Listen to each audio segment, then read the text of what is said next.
Good morning. If I can have everybody's attention for a minute.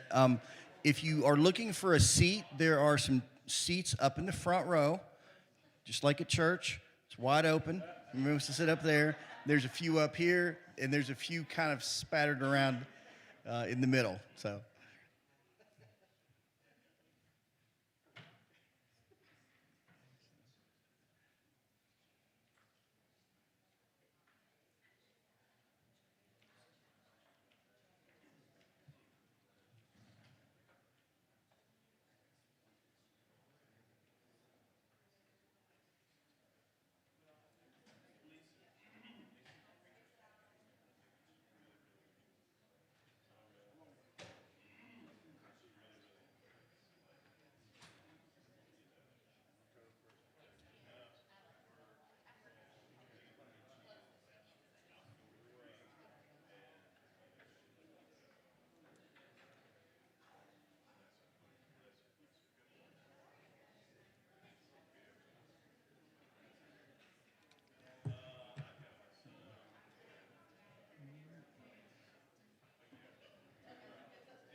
All right, I'm going to go ahead and get started. I know we're starting a few minutes late. Thank you all very much for coming. We've got a good group here today, and we have more attendees than we had anticipated, so that's always very exciting. My name is Nick Deal, and I am the new president of the Airport Managers Association, and I am the director of the Eastern West Virginia Regional Airport up in Martinsburg. So that's, most of you probably already know me, but I just wanted to introduce myself. We do have some things I wanted to, just some housekeeping things. If anybody, there are bathrooms on this end and all the way down on the other end if you need to use the restroom. There's water. I think there's water going to be back here the entire time, and maybe some coffee as well. So if you need something in the back there, it's going to be there. How many first-time attendees do we have here? If you can just stand up for a minute. Wow. Welcome. That's a nice group. How many student attendees do we have here? Can you stand up, please?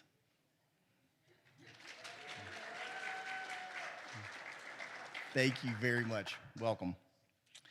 All right. And I know of one. How many retirees do we have here? People that are retiring this year? Yeah. So, yep. Buddy's been at the Jackson County Airport for 32 years as of October 31st. So it's been a great run. So good luck to you and congratulations. All right. I'd like to also think, and I'm gonna quickly go through, and I know you're gonna see them throughout, but I'm gonna quickly go through the sponsors, because without our sponsors we would not be here. Wanted to, first of all, I'd like to thank Babs Callan for drinks and dinner last night. That was lovely. Thank you all very much for that. And Kimberly Horn for sponsoring clay shooting. Thank you very much for that. That's fun as well. And so our elite sponsors, Thrasher Engineering, Babs Callan. Elite sponsors, Kimberly Horn, Titan Aviation. Premium sponsors, Parrish & Partners, NGC, Chapman Technical. Gold sponsors, Jacobs, Purvis Brothers, Terracon. Gold sponsors, HDR, Trans Systems, ADCI. Silver sponsors, AvFuel, MB, Raleigh County Memorial Airport.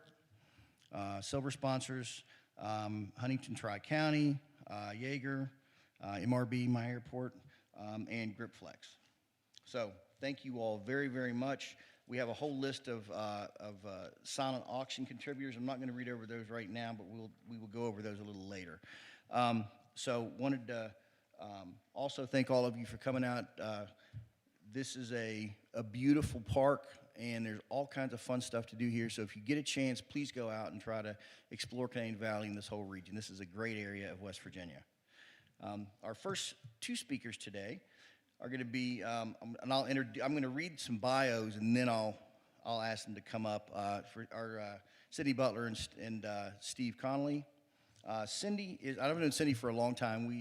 I worked with her when I was with West Virginia Development Office, and also as involved with our local transit authority, and now in her new role. So it's very exciting to be able to continue to work with her. Cindy has 26 years experience with the West Virginia Department of Transportation. She began her career with the state in 1995 at District 5, Department of Highways.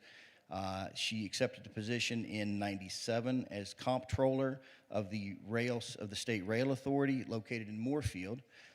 She became appointed acting director in '99, and then again in 2004 she accepted the permanent position of executive director for the State Rail Authority and has done a fantastic job with that in 2006.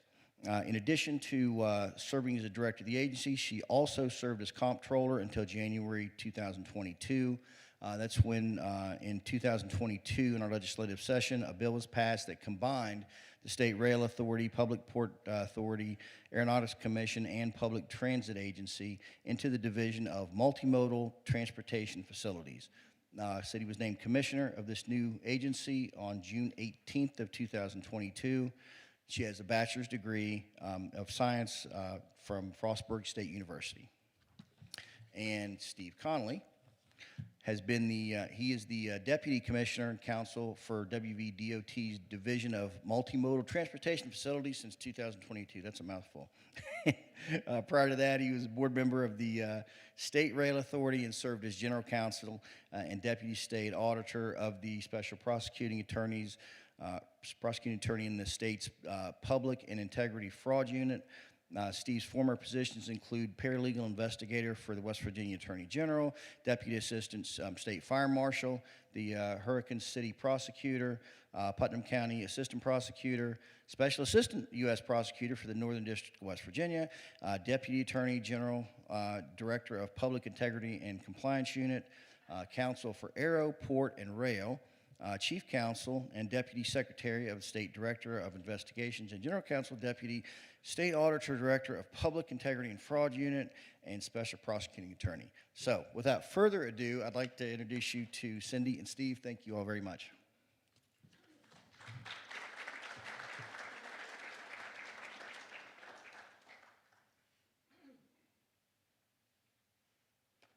Hello, I'm Cindy Butler, and happy to be here this morning. I'm just basically here to say, hey, I'm going to turn it over to Steve in a minute. What we're going to talk about is, as you know, we've been working on a new grant program, and Steve's going to go over some of the details. We've talked to the auditor's office, so some of the things we've talked to each of you about when we were out there individually is going to change a little bit. We want to get this taken care of so we can clean up all the old money and go forward. And hopefully what we're looking for in next legislative session is to hopefully get some more money so we can do some meaningful stuff. I mean, that's our goal. We keep saying this. It's just whether or not the legislators are going to agree with us. But we want more than $12,500 for you. We want to do something that we can say, you know, projects, we want to be a partner with you. So that's what our goal is. So, Steve, I'm going to turn it over to you, and you can tell them what we're looking for. Thanks. Thanks, boss. Good morning. I'm Steve. That's a lot of words. I think Andrew said it right. I just really wanted to have my picture up there as long as I possibly could. I was just going to say, you can't hold a job. Yeah, I'm not good at keeping it down. So what I want to talk to you, well, first of all, we've tried to go around to every airport in the NIPIUS program. I think we've visited 15-ish out of 24. So some of you have seen us at your facility. Some of you have seen me coming to the meetings to try to talk to you about how we're evolving through this program. If you're thinking, who is this guy and who is this new three-letter agency that from the state? We absorbed what was the Aeronautics Commission, what was the State Rail Authority, what was the Public Port Authority, and what was the Public Transit Authority, and it was all merged into one agency that we're responsible for. So we have responsibility for and I'm going to throw rough numbers. Cindy, like I kind of say bombastic things, and then Cindy will tell me afterward. That's actually, I'll say, well, we have 200 miles of rail that we operate excursion trains and freight, and she'll say, well, it's actually 197. But we have about 200 miles of rail that we operate, about 300 miles of trails that we're responsible for. We have 5 different operating railroad. I mean, if you came through Elkins, we have the Elkins Depot there that runs the Durbin and Greenbrier Valley Railroad that now, thankfully, many of you have seen that we've connected the Cass Scenic Railroad into that system. So it is an integrated system to go from Cass all the way to Elkins and beyond. So we have that. We have 15 different public transit agencies that we're responsible for administering federal funding. I think we did $12 million, I think, was what we were responsible for flow down of federal funds to these 15 different public transit agencies. And then obviously providing you with both general revenue funds and special revenue funds in 2023, or fiscal year 2023. We had 91 requests from you guys for funding. We provided about $1.4 million of state funds to your agencies for both direct grants and also for matching funds grants as well. I joined the agency in November of last year and promptly was smacked in the face by a legislative audit report that was excoriating the grant program from the Aeronautics Commission. And I don't think that there was anything that the Aeronautics Commission did wrong or improper. They followed the law, but they said a couple of things needed to be changed. They were big things, and it's been a heavy lift. And so we've been working with, where'd Brian go? Where's Brian? I'd be remiss if I didn't mention. Oh, there he is. Brian. Hi, Brian. How are you, Brian? Great. But we worked with Brian. Andrew Gano from Yeager Airport had some input. Kim had some input from your folks to say what you'd like to see going into this rule. And what it's going to do is create a uniform process that I'm going to talk about now. So, and I've got a clicker. Clicker? Clicker? Clicker. So, the first question is why do we need this? And it's to create a uniform process for you all in knowing what deadlines are necessary for applying, what requirements we're going to use when evaluating and directing funding, and then the accountability measures that go at the end of it. So the first question is, that I'm going to throw out to the audience, is what can you spend your general revenue funds on? The 12.5. Okay, we'll just call it the 12.5. What can you spend it on? Maintenance. Anybody else? Marketing. Okay. There is a misconception that it can only be spent on marketing. Don't know where that came from. It's nowhere in the law. I think maybe it might have been a policy of the commission previously, but there is nothing in law or statute or code or rule that says that it only can be used on marketing. So that being said, I mean, the only directive that we have by law is we may, not shall, we may provide financial assistance to the airports of the state. I mean, that's the only directive that we have. So if you have the misconception that it can only be used on advertising and marketing, eliminate that from your mind. You can use it on any necessary and reasonable business expenditure for your airport. Okay, so did we get it? Is it good? Thank you. Okay, so let's talk about my good friend Aaron Allred's office and what the performance evaluation, the PERD division determined. This is his cover letter to the report. The development of aeronautics in the state should continue, but the grant funding process needs to be improved, and it may need to be restructured to account for the decline in aviation fuel tax revenue. I don't think it's any secret that aviation fuel tax went down significantly, or had been on the decline and then went down significantly during the lockdowns. You know, coronavirus and the lockdowns had a significant precipitous drop in the amount of revenue that was coming in through the aviation fuel tax. And so in order to maximize the benefit of the funds that we have, they recommended that we do this. And here's the findings of the report. We should build on the grant program that previously existed, and we have. We should consider the request specific to a specific project or plan prior to execution. That we should mirror the AIP oversight risk model and the AIP handbook in developing similar grant management processes. That we should match the Ohio model. And when I first went down the path of trying to craft this rule, I was taking a lot of what Ohio does, and it became unworkable. It's pretty clear that they have a very different, you know, they're a direct grant state. There's a lot of things that go along with the Ohio model that we can't implement in West Virginia, and frankly, we don't want it, and I don't think you want it. That airports should submit an audit on their agency annually. How many well, I'm not going to do that. It'd be embarrassing. I'm not going to do that. There are airports that do receive funding that haven't been audited in a few years. Just say that, okay? So if you're looking at, and you got to think of where I came from. Most recently, I was the deputy state auditor and head of the fraud unit. First thing I'm going to do when I'm looking at an agency is I'm going to look at their audit, right?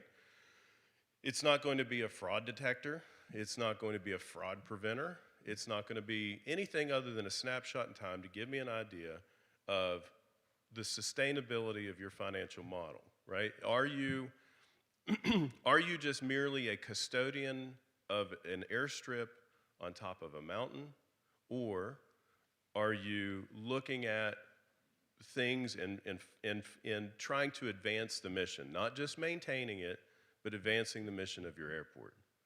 And you can see that in a snapshot in an audit. I can look at the 5-year trend. I can look at what's your spending priorities. If your total revenue is $200,000 a year and you're spending $120,000 a year on payroll, well, I mean, you know, if 60% of your funds are going to payroll, where's your priorities? Is your priority just to be able to pay payroll, or is your priority to be able to grow and advance the airport, to be able to potentially have more revenue, to potentially then hire more people? And the analogy that I always use, or that I have been using, is in my former life at the auditor's office, we were responsible for volunteer fire department audits, right? Are you a volunteer? And keep in mind, every fire department in the state, all 419, get the exact same amount of money from the state of West Virginia, roughly $50,000. So are you a volunteer fire department that makes its first priority spending to buy a new fire truck when you only ran 6 calls last year, right? If you only ran 6 calls last year, why wasn't the fire truck that you had still suitable for meeting your goals, meeting your mission? Or are you just buying a new parade piece so that you can drive it down the street? Okay, I mean, that's where all of us need to be thinking about it in this grant process. So, and we should be working with economic development agencies. Think outside of the box. If you have a project and you're like, man, I think that we could do this, and this would be a game changer for our airport, and implement it by working with our local EDA. And your local EDA may be just as useless as anybody in the state of West Virginia, okay? It may be just a bunch of good old boys that former delegates of the county, and they get to go down, you know. No, that may be a problem that you have, but guess what? There's more than just one EDA, right? There's more than just your maybe you have a city EDA or your county EDA. There's regional EDAs, the state EDA. There is this state. I was deputy attorney general when we had a $500 million budget hole in every agency that I represented, which at the time was the state police, Cindy's agency, the Division of Corrections, Regional Jail Authority. We all had to make precipitous cuts in our budget to be able to meet a $500 million budget hole.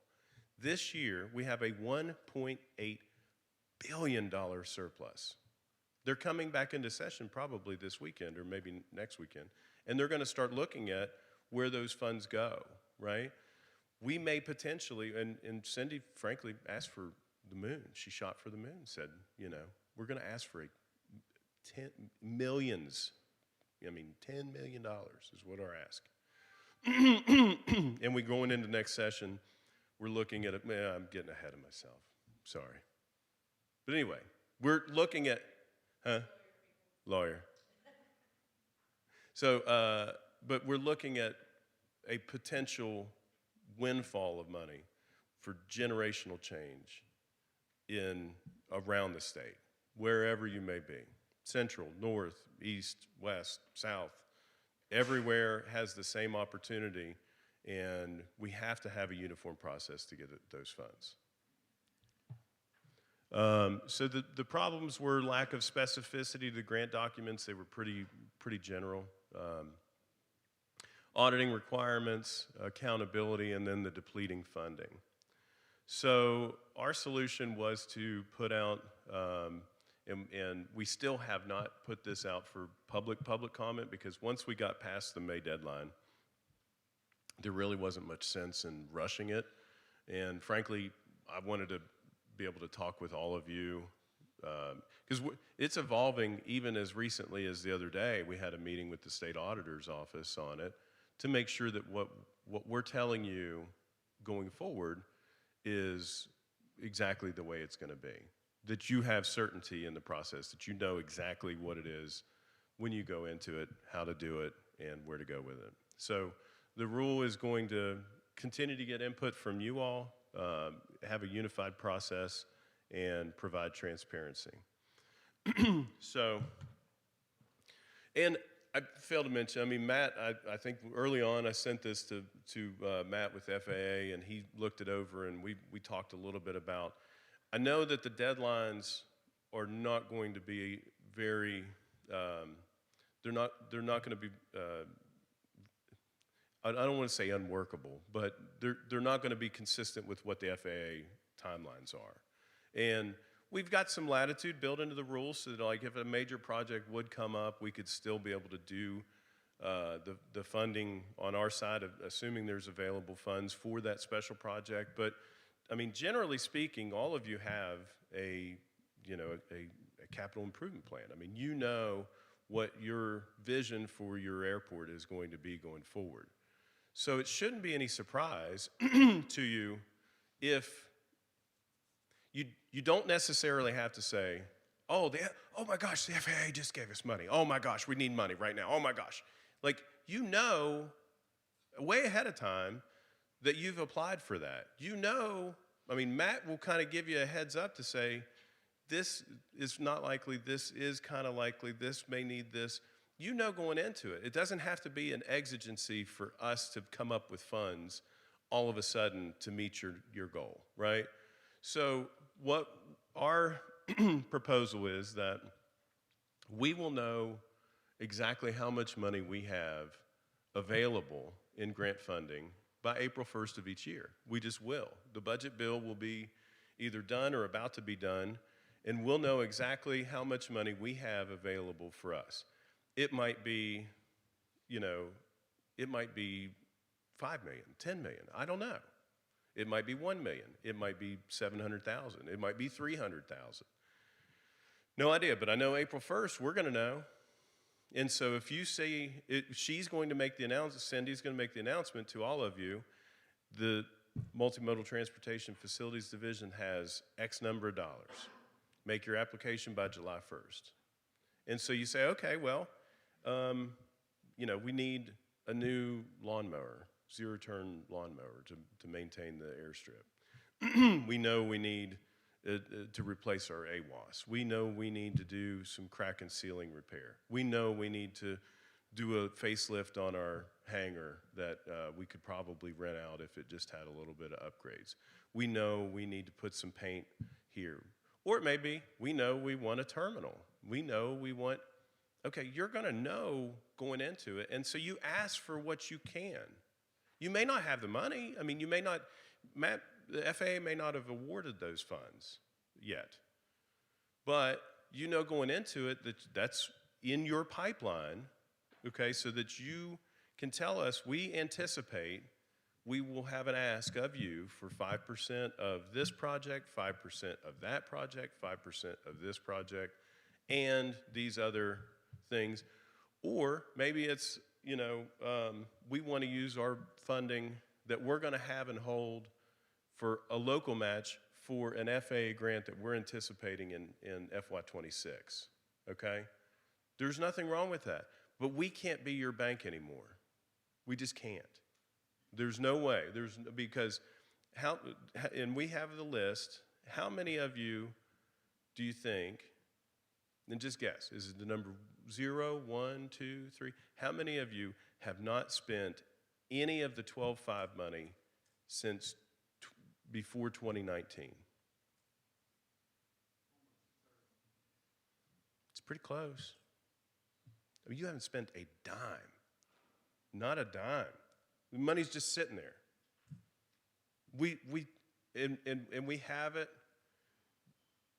If we didn't have a $1.8 billion surplus and we had a $500 million deficit like we had in 2015, the legislature could come in and take all that money and not say boo about it. And there's nothing you could do, right? We can't be your bank. We just can't. You got to be your own bank. Put the money in funds, track it through either accounting or put it in a segregated fund or whatever you need to do. You all be your own bank. And then spend your money however you tell us you're going to spend it. If you're going to have and hold it for an FY26 grant, then have and hold it for an FY26 grant.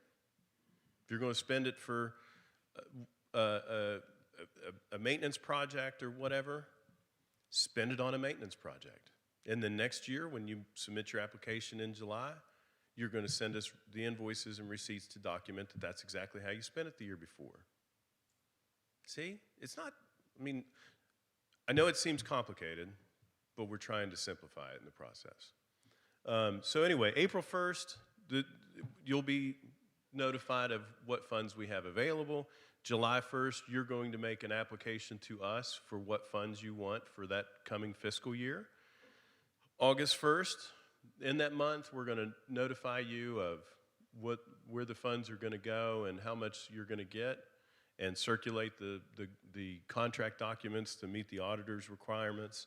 And then September 1st, the awards start. And it may be even before then, but I mean, generally speaking, those are the deadlines. If, let's say, you have what you consider to be a really, really worthy project, and mean old Cindy says no, there's still an advisory committee that would be made up of Cindy, the secretary, probably Nick or whoever from this association, and then 2 other people selected by the secretary. And you can make your pitch as to why you think it. And that's a couple of things. I mean, number one, we include Jimmy in the loop, then Jimmy may know of funding options that we don't know about, that aren't within our restricted budget, right? Jimmy could make a phone call to Mitch Carmichael, and Mitch comes up with the money. Do you see what I'm saying? So it provides you an avenue of due process that you can say, this is why this is a really, really worthy goal, and I know Cindy's really mean and she didn't give us the money, but we think that we need the money.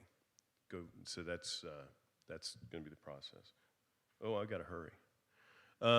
As you know, general revenue funds are those that are collected from tax money. I mean, this is when you pay your taxes, this is the money that comes from. Then there's special revenue, which would be through like the aviation fuel tax, and then Special project funding could be a blend of both. It could be we get a IGT, intergovernmental transfer, from another agency over to our budget so that we can fund the project, but that's kind of generally where the money's come from. So, and if you haven't seen the rule, I'll send you a link to it, or I'll email it to you. My contact information, I think I put at the end of it, but we'll send it to you, and you can take a look at it, and it outlines, and it's been, I think I'm at the seventh version of this rule. I'm not sure. Yes, Brian, I'm looking right at you. Huh? Pretty close, pretty close. But and I will say, nobody has scrutinized this more than him. He has absolutely picked apart every letter of it and called me to task on why we're doing this and that kind of stuff. So I'm picking on him, but I'm also kind of giving him some accolades because nobody else, really went to the lengths and breadths that he did. Now, in the past, this is another issue that was highlighted by the legislative auditor. There are certain grant requirements that you will have to meet, not if it's a reimbursement grant, okay? If it's a reimbursement grant and you are literally submitting your application with all the invoices and everything attached for you just want reimbursement, then you don't have to go through the grant reporting process, and I think that's kind of where we landed. You may still have to do a statement, a sworn statement, but the legislature passed a code provision, 12.4.14, which you may want to look at, that talks about what the reporting requirements are. But if it's in simplest terms, if I'm advancing you money for something, you most certainly have to do a sworn statement, and you have to report it to the state auditor's office that you received the money and then how you spent the money. So that's only if it's an advance on something. If it is a pure reimbursement, you don't have to make the report to the state auditor, okay? So, and if you have a question on anything, about anything that I've talked about, you can call, and I'll get you to somebody that knows what they're talking about.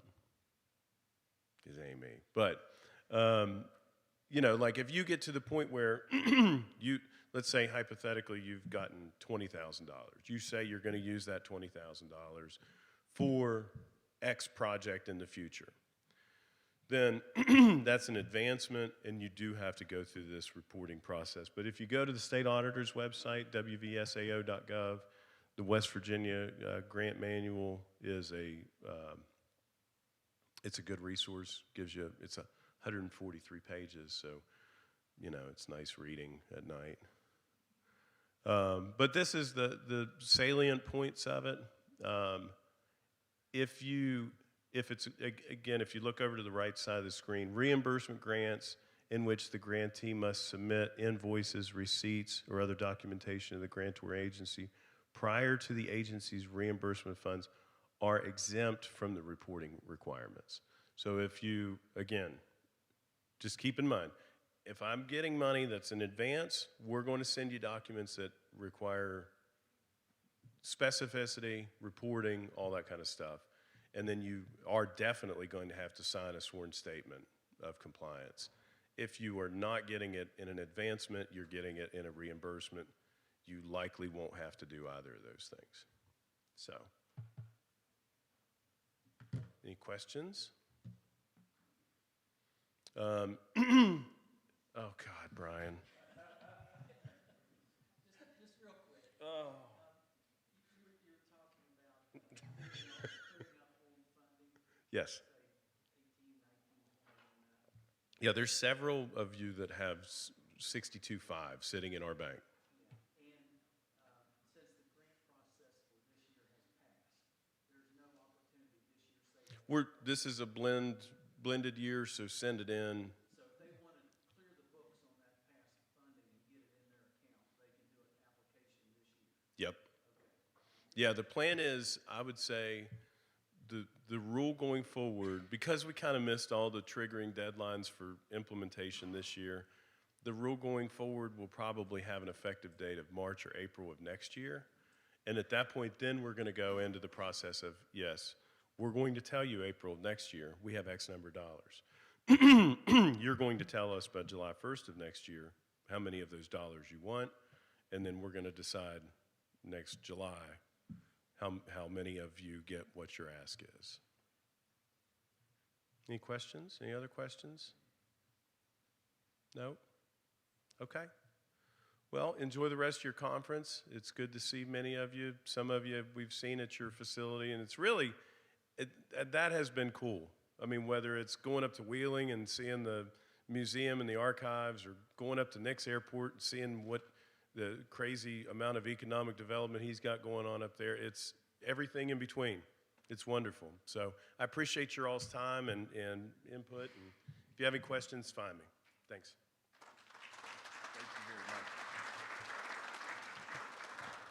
Thank you very much, Steve. Appreciate it.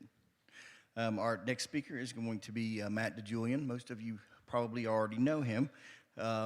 We have been really blessed with somebody at the FAA here in West Virginia that understands our needs, and it's taken the time to really get to see what's going on at each airport in West Virginia. But Matt came to us in 1988. He studied engineering at West Virginia Tech. He met his wife Debbie during his first semester at Tech, and he has called West Virginia home ever since. After working 8 years with the West Virginia Department of Highways, Matt came to the FAA in 2001 as a civil engineer. He became manager of the Beckley Airport's field office in 2006. I'm gonna reword this last sentence a bit. In his spare time, Matt has many interests and hobbies. I suspect he probably wrote this because I don't think Kim did. He might not be very good at any of them. I beg to differ. I've seen some of his work. So Matt, I'll let you come up and do your thing. Thank you very much.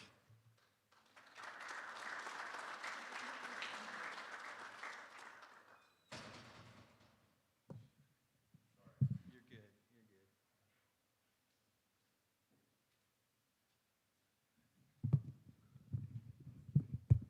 Come on out of there. Try not to pull the podium over. There we go. Steve, I did learn something new. I learned that Cindy is mean. That's the one note I took. I didn't take any other notes, but Cindy is mean. Got it, underlined. So anyways, I'm Matt DiGiulian. I know most of you, but I do see several faces that I don't recognize. I hope I get to meet you before the conference is over. I'd like to start by thanking a couple of folks from the FAA family who have come from a long ways away to join us and show their support. So Marie Gardner is here. She's the regional administrator. If you could at least raise your hand if you've not got to meet Marie, I hope you'll introduce yourself to her and say hi. David Fish, sitting next to her, is the director of the Eastern Region Airports Division, and so he's what Mike and I call the big boss. And I had a feeling he was going to show up here because every time he comes to West Virginia, he tells me how much fun he's had. So we appreciate Dave for coming here as well. Let me see here. Go there. Okay. So I have to say, I think right now today, the Beckley field office probably has the best staff that we have ever had. So these are the folks that you work with day in and day out. Susan came to us, I can't remember the year, I'm going to say it was 2016 or 17. She's from Mercer County. She has had time with the Division of Highways, like all of us in the office have, Corps of Engineers, and then here with the Federal Aviation Administration. And she has a heavy workload. Not only does she do all of the NEPA reviews for West Virginia, but she does a lot of work across the line in Virginia, including their two biggest airports, the MWA airports of Dulles and Reagan National. Stuart Lewis, native of Greenbrier County, fantastic person, fantastic engineer. He had 20 years with the Division of Highways. He was the design engineer down in District 9. And we were grateful to bring him on board in 2019. These are the type of things that you work with Stuart on day in and day out. Mike Adkins came to us right at the beginning of the pandemic. Didn't have to have a regular schedule in the office his first couple of years because we went on lockdown. Mike had 25 years Division of Highways. Is that about right? Mike, if you want to raise your hand, let everyone know this is Mike. And Mike, I apologize. I ran out of room on the slide. I know you got a few more duties than that, but I didn't want to run it on to a second slide.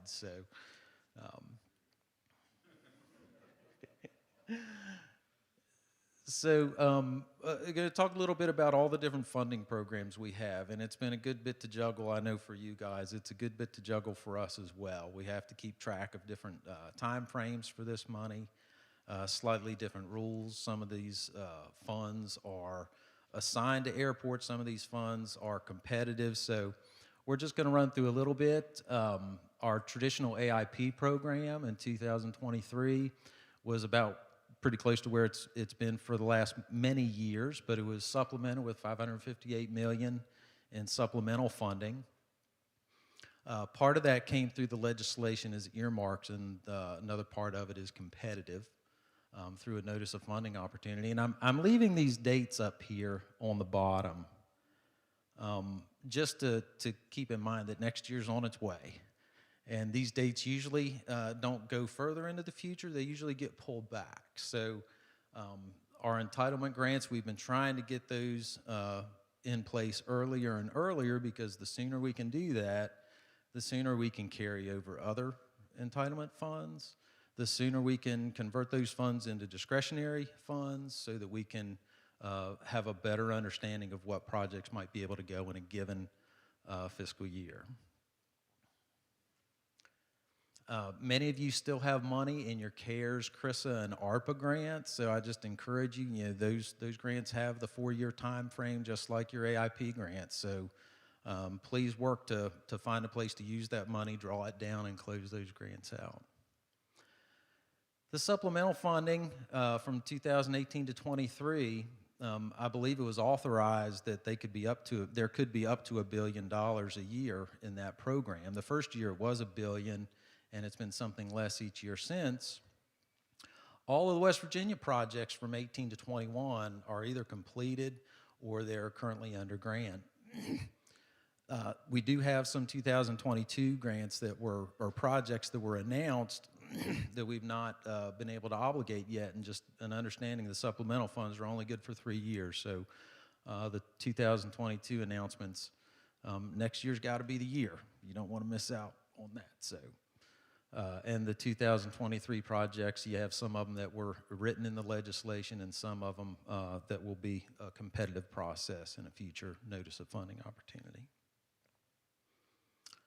The bill funds. The 3 different pots that we've been involved with in West Virginia, you've got the AIG funds, or I don't know if Alan Pelkovic's here yet, he calls it e-bill.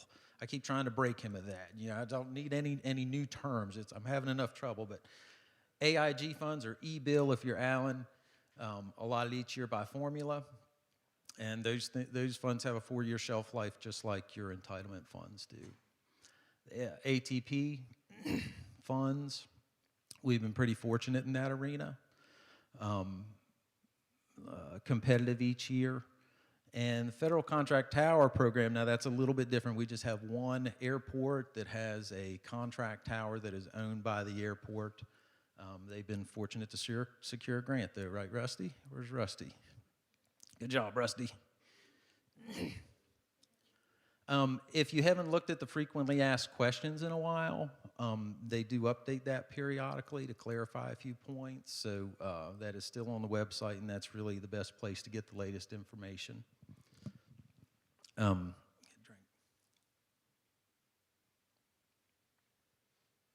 drink.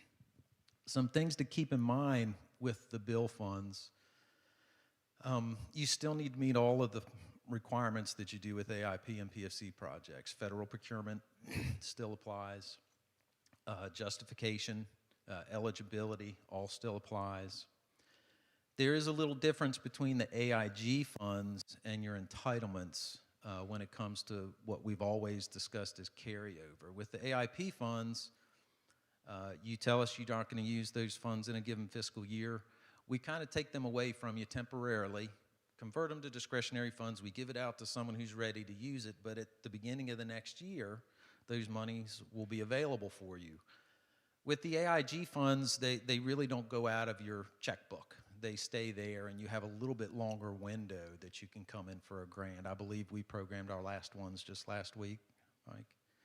Yeah, so you have a little bit better time frame than working with your entitlement funds. AIP and AIG funds can be used on the same project. We just can't put them in the same grant. And it is a bit of an accounting challenge. It can be done, but just not under the same grant. So we have a few ways to work around that. A little bit of a picture of how much money went out, and I don't know whether this is a slide for the airport managers or the consultants, or if it's really for Cindy and Steve. But this is a heavy year. This is a lot of money that went out. When it was just the AIP program, you know, we might have between 15, 20, $22 million. But a lot came together, and you can see the different funds and the approximate amounts of grants that were put out there, and that's approximately $3.9 million of local match, which is a lot. You know, it's a lot of money, and I can't remember how long ago it's been, but we made a point to make sure that airport managers understand that when you apply for a grant, whether it's AIP funds or bill funds, if there's a local match that you're committed. You're committing to coming up with your, there it is. You're committed to coming up with your local match, whether you're able to get a grant from the state or not. And so your grant application is not contingent upon there being a matching grant from the state. Now, I think most people are clear on that. This isn't a very comprehensive look ahead because I can't foreshadow what's going to happen with reauthorization. I can't foreshadow what discretionary funds might come into West Virginia, but we carried over $5.7 million of entitlement funds. We have $11.5 million in bill AIG funds that are in the checkbooks that will be in addition to the AIG funds that are allotted next year. Some supplemental funds that have been announced in the legislation that have not been applied for or put under grant, 15.3. So local match is going to be, it's going to be a big number moving forward as well. So, which brings me to CIP planning. I tell you, if there's one thing that, you know, we all get these grants, you know, at the end of the summer, and we all want to take a big breather. As soon as you're done taking a big breather, let's start focusing on the next few years. And let's really focus on our CIP planning. We'll send out an invitation for you to update your CIP, and we'll probably give you a deadline. That deadline is really just so we have a good, complete picture of your CIP before we're finalizing a list of discretionary candidates. But there is nothing to keep you from working on this earlier. And so it's to your benefit, it's to our benefit. They're usually a minimum of 3 years out, but we encourage you to try to plan 5 years out if you can. And there's a lot to keep track of now in a CIP. It's not just your entitlements and a discretionary candidate. You have these AIG funds that are there. Let us know in your CIP if you plan on applying for ATP funds when the NOFO comes out, or supplemental competitive funds, discretionary funds. So during the CIP process, we do a lot of stuff. We don't just keep a list of projects and put them in our database. We really need to take an overall snapshot or a health checkup of how things are going.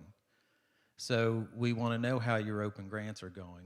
Have any stagnated? Or are you having problems keeping up with the grants that you have? Your PFC status, we'll take a look at that as well. We'll look at your ALP and Exhibit A. The 5010, although you know the non-139 airports are only inspected once every 3 years, we still like to take a look at whether there are any obstructions identified and what your pavement condition is. It kind of gives us a peek of whether you're prioritizing safety first or not. Your sponsor risk assessment, that's once every 3 years. We always like to make sure that you're current on your consultant selection so that you know if you have to go back out for selection that you can do that early and not be rushed. And of course, based aircraft, we remind people to try to update your based aircraft, often.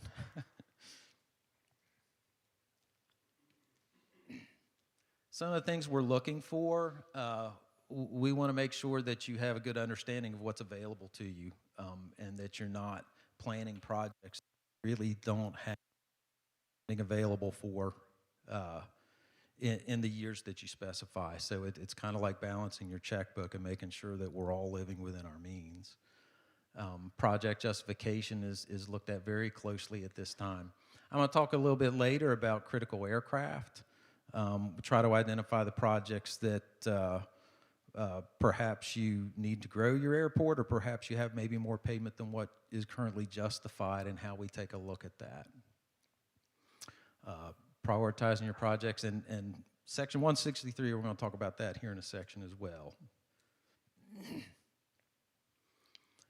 So critical aircraft has been a term that's been around since I've been at the FAA, but about 6 years ago, we published a new AC on critical aircraft and regular use, and the idea was to have a uniform definition that was to be used for planning, for environmental and design, that was consistent. We have several documents that refer to critical aircraft, and we wanted for it to be able to be applied consistently. And so since publication of this AC, when we've updated some of the other documents like the design AC, we've updated the definition there as well to make it consistent. Obvious statement, but it's an essential aspect of airport planning and design. And at most airports, it's the most critical, it's the most important statistic, piece of information that we have when we're looking at how we're going to develop an airport. Everything from your runway length, your runway width, your taxiway width, the fillet design, your runway safety area dimensions, they're all dependent upon the critical aircraft that we're designing for.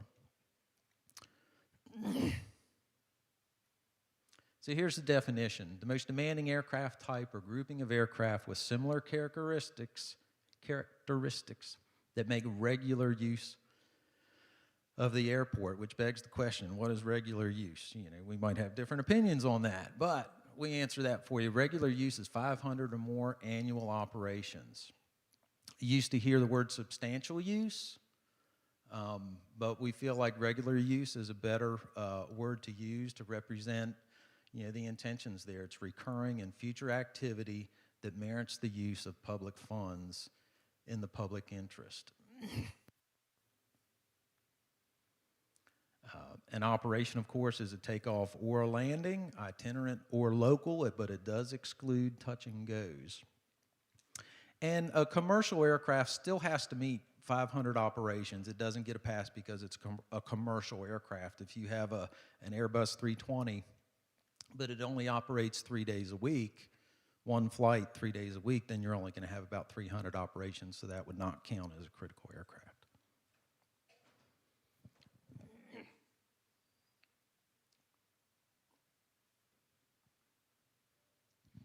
Section 163, I'm glad Mike's here because Mike has done the heavy lifting on 163. He's participated on the regional 163 team. They meet, seems like every Tuesday still, and go over 163 issues. So in 2018, the reauthorization changed FAA's authority on what we approve on an ALP and what we don't have the authority to approve.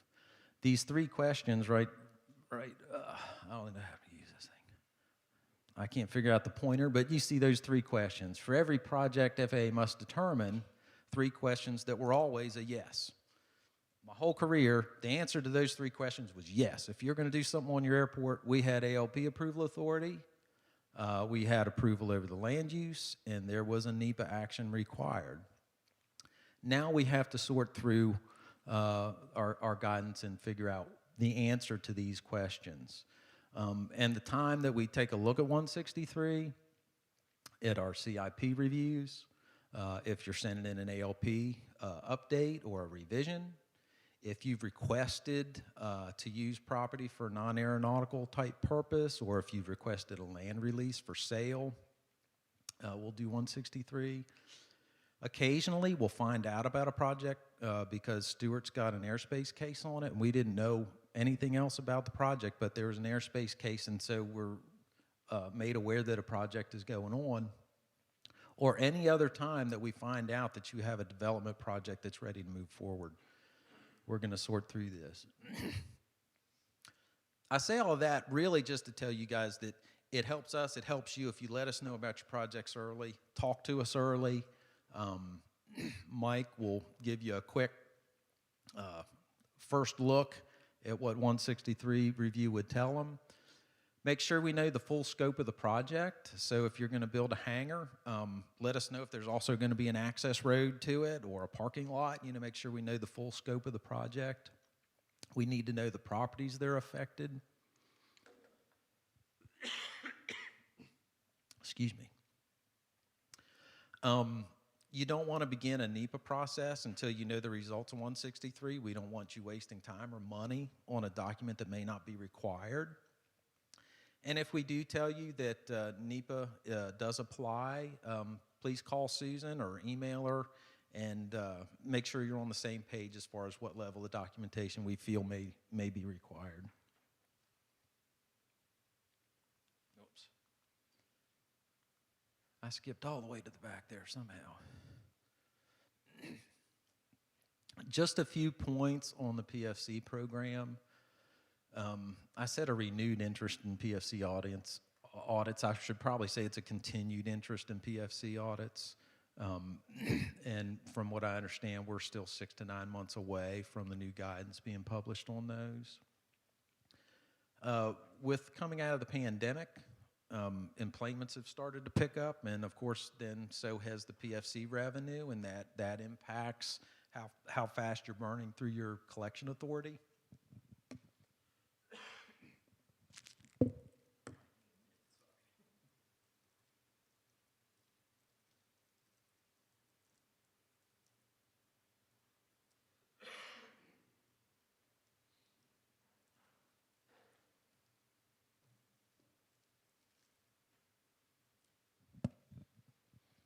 And so it's a good idea also just to perhaps monthly to ensure that you've reported your collections, disbursements, and make sure your project dates are also current.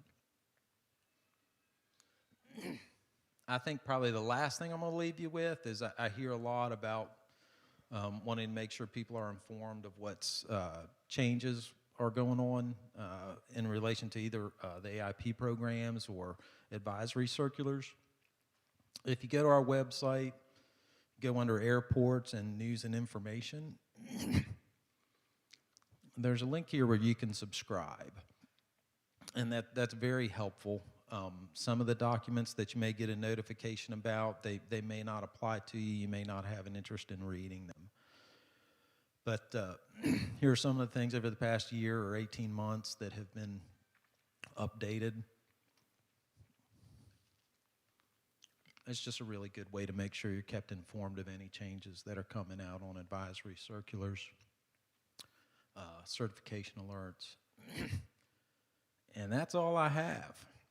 I don't know how long I took. That was too short or too long. It felt like forever. Does anybody have any questions, any easy ones? Besides Brian. Go ahead.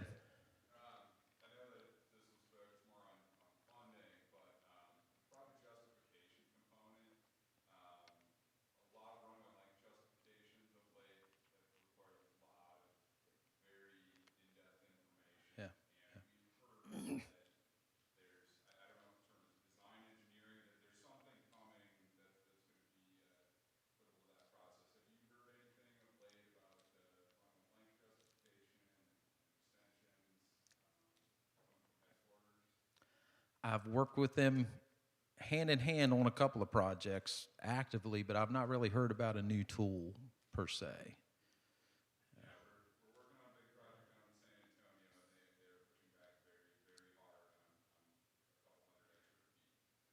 Yeah, there's a few things at play.